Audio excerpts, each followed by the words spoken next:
tu sais, déjà au fourneau. Ça va donner un peu faim, Ah, ça se peut, ça se peut. Campagne électorale, Vanessa, sur le web, tout est scruté à la loupe, évidemment, puis on a remarqué que petite faute d'orthographe. Hein? Ben, plusieurs petites fautes d'orthographe. Je ne sais pas si c'est le fait que la campagne a été déclenchée un peu de façon hâtive, rapidement.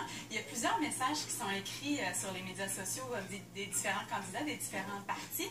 Et il y en a un qui fait beaucoup réagir, celui de Thomas Smoker, où on parle de bon d'emploi et on utilise le terme rémunéré. Donc, bien rémunéré. Rémunéré, c'est un terme qui n'existe pas. C'est une faute de français. On dit bien évidemment rémunéré. Et ça n'a pas manqué d'être souligné par plusieurs internautes. Il y a plusieurs gens qui trouvent que c'est un peu insultant pour les électeurs francophones, que peut-être M. Mocker devrait rémunérer un réviseur pour s'écrire vite aussi, peut-être. Sur Twitter aussi, également, des fois, on fait ça rapidement. C'est pas le premier, ce ne sera pas le dernier non plus à faire des fautes, mais également, il y a les justiciers masqués qui ont relevé une autre faute de la part d'Élections Canada, cette fois-ci. Regardez, plusieurs, en fait. Une erreur s'est produite lors du traitement de votre demande. Veuillez contacter. Vous voyez trois erreurs qui sont glissées. Donc, il faut quand même prendre le temps on voit que c'est probablement pas des rédacteurs francophones qui s'en occupent.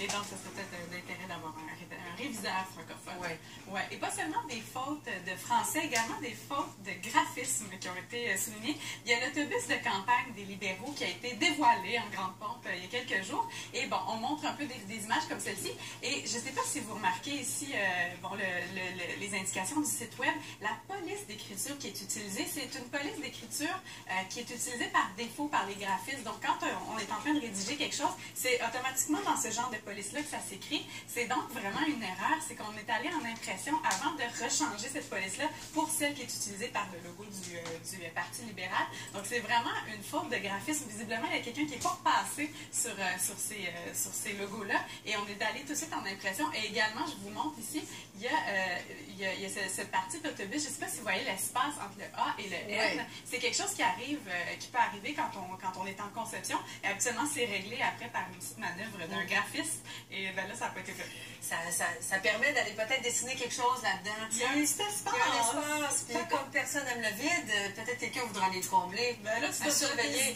Non, je pense qu'ils avaient déjà eu l'idée. Ceux qui avaient à l'avoir l'ont eu. Et puis bon, on sait, hein, depuis le début de la campagne, on martèle beaucoup Justin Trudeau, notamment les conservateurs. Il y a monsieur un peu qui a dit ce n'est pas un concours de popularité, ces élections. Évidemment, c'est un petit peu une petite forme d'attaque détournée envers son adversaire. Et regardez, si c'est pas un concours de popularité, semblerait-il qu'il y ait quand même